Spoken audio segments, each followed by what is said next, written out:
Meet the Guardian who made us laugh until he made us cry. Cayde-6 wasn't just the Hunter Vanguard. He was the wisecracking heart and soul of Destiny, the guy who could crack a joke while saving a universe. But behind that humor was a tragic story of lost memories, impossible choices, and a death that changed everything. Today we are diving into the complete, heartbreaking story of the most beloved robot cowboy in gaming history. Buckle up, Guardians, this one's going to hurt. Let's start with what everyone remembers about Cayde. The EXO who made even the most serious tower meetings feel like a comedy show. As the Hunter Guardian, Cayde-6 was supposed to be this dignified leader, coordinating missions and maintaining order among the most chaotic class of Guardian. Instead, he spent most of his time cracking wise, making risky bets, and driving Zavala absolutely insane with his complete disregard for protocol. But here's what made Cayde special. Beneath all that humor was a Guardian who genuinely cared. He used his jokes as art, deflecting the weight of leadership and the horrors of constant warfare. When things got serious, when the last city was threatened or Guardians were in danger, Cayde transformed from the class clown into one of the most lethal figures the tower had ever seen. His signature weapon was the Ace of Shades, a custom-built piece that was as much a part of his identity as his infamous cape. But Cayde's real weapon was improvisation. While other Vanguard leaders made careful plans, Cayde made brilliant chaos. He'd walk into impossible situations with nothing but confidence, and somehow walk out victorious. And about that Vanguard position, he never actually wanted it. The job came to him through what might be the most Cayde-like origin story possible. He lost a bet. His friend Andal Brask was the previous Hunter Vanguard. When Andal was killed by the Fallen, Cayde found himself bound by a wager to take the position. It was the somewhat cosmic joke that perfectly captured Cayde's relationship with fate. Now here's where Cayde's story gets complicated, and honestly a little heartbreaking. Like all Exos, Cayde-6 wasn't born as a robot. He was once human, with a human life, human problems, and human relationships that he can barely remember. The number 6 in his name tells us he's been rebooted 6 times. When an Exo reboots, their memories are fragmented. Exoscientists say this prevents dissociative episodes. Each reboot was like hitting the reset button on a computer, except the computer contained a person's entire identity and history.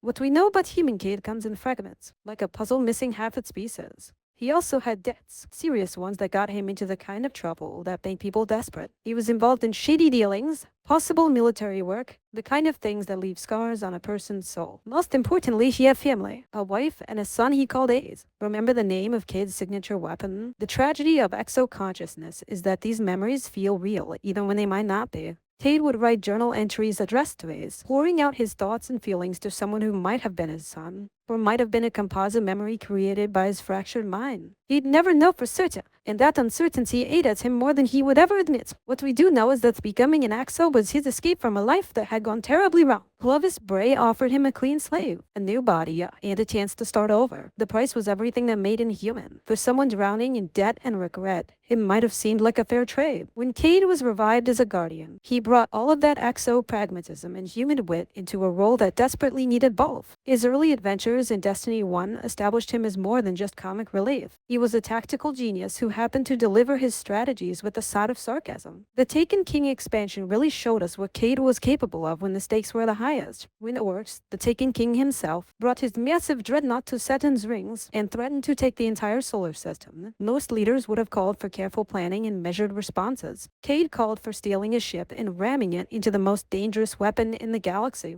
His plan was absolutely insane. Use stolen stealth technology to infiltrate Orcs' fortress, disable its weapon from the inside, and create an opening for Guardian forces. It was the strategy that should have gotten everyone killed. Instead, it worked perfectly because sometimes the most unpredictable plan is the hardest one to defend against. But what made this moment special wasn't just the tactical brilliance. It was how Cayde convinced everyone to go along with it. He didn't give speeches about duty or sacrifice. He just laid out the facts with his trademark dry humor. She made saving the universe sound like the most natural thing in the world. He basically said we are going to steal their ship, break their toys, and send them home crying, and somehow made it sound reasonable. This was Cayde at his best, using humor to make impossible missions feel achievable, and using unconventional thinking to solve problems that traditional military doctrine couldn't handle. Fast forward to Destiny 2's Forsaken expansion. We find Cayde doing what he did best, walking into a dangerous situation with a plan that was 50% brilliant and 50% madness. The Prison of Elders, a massive facility where the Reef held the galaxy's most dangerous criminals, had suffered a massive riot. Someone needed to investigate, and naturally, Cayde volunteered. He should have known it was a trap. The prison break wasn't just random chaos. It was a carefully orchestrated plan designed to lure specific targets into a kill zone. Aldrin Sov, brother of the awoken Queen Mara Sov, had allied himself with a new enemy faction called the Scorn, fallen pirates who had been corrupted by dark ether and transformed into something far more dangerous than regular fallen. Cayde walked into that prison with his usual confidence, but this time his luck had run out. The Scorn were waiting for him. They'd learned from every previous encounter with the Guardians. They knew the one thing that could make a Guardian truly vulnerable: destroy the ghost and the Guardian becomes mortal. A rifleman was given one job: take out Sundance, Cayde's ghost and oldest companion. With a single, perfectly aimed shot, decades of partnership and friendship were ended in an instant. Suddenly, Cayde-6, the legendary Hunter Vanguard who had survived impossible odds countless times, was just a robot with limited time left on his clock. What happened next broke the hearts of Destiny players worldwide. Wounded, alone, and facing certain death, Cayde didn't beg or bargain. He kept making jokes right up until the end, because that's who he was. When Aldrin Sov picked up Cayde's own hand cannon and pointed it at him, Cayde's last words were pure, defiant humor. "How's your sister?"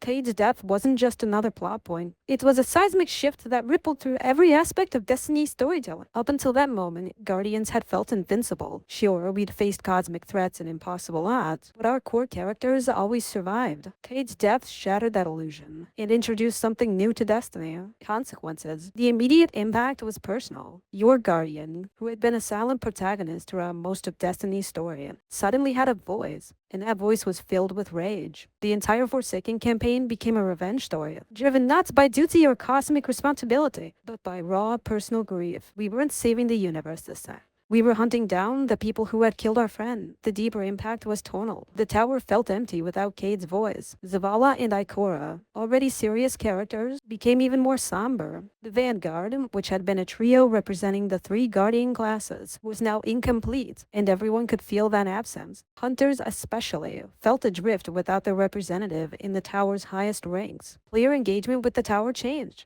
People would visit Cayde's old spots, looking for him out of habit before remembering he was gone. Bungie had to address this issue by adding memorial items, a golden gun plaque, references in dialogue, and ways to keep his memory alive without pretending his death didn't matter. What's fascinating is how Cayde's death elevated the stakes for every story that came after. When characters faced danger in later expansions, players genuinely worried about their survival. Cayde's death taught us that in the Destiny universe, even the most beloved characters were not safe from the consequences of their choices. Just when we thought Cayde's story was finished, Destiny had one more surprise in store. In the final Shape expansion, the impossible happened. Cayde-6 returned from the dead, not as a zombie or a simulation, but as himself, somehow restored and ready to fight alongside the Guardians once more. The mechanics of his return tied to some of Destiny's deepest lore about wish fulfillment and the power of regret. Crow, who was once Aldrin Sov, the very person who killed Cayde, had been struggling with guilt over actions he couldn't remember, but he felt responsible. In a moment of desperate grief, Crow made a wish. "I just wish I could tell him I shouldn't have done it." That wish was heard by Riven, the last known wish dragon, who had been manipulating events from behind the scene. Ankara wishes are notorious for their mucky spawn nature. They grant what you ask for, but rarely in the way you expect. This wish created the opportunity for Cayde to return. Whether he's the same Cayde who died or something else entirely remains an open question. What we do know is that his return had massive implications for Destiny's future. The Vanguard trio was complete again. The universe they're fighting to protect has changed dramatically since Cayde's death. Former enemies have become allies, trusted friends have been lost, and the very nature of the light and darkness had evolved. Cayde-6 represented something essential in the Destiny universe: hope wrapped in humor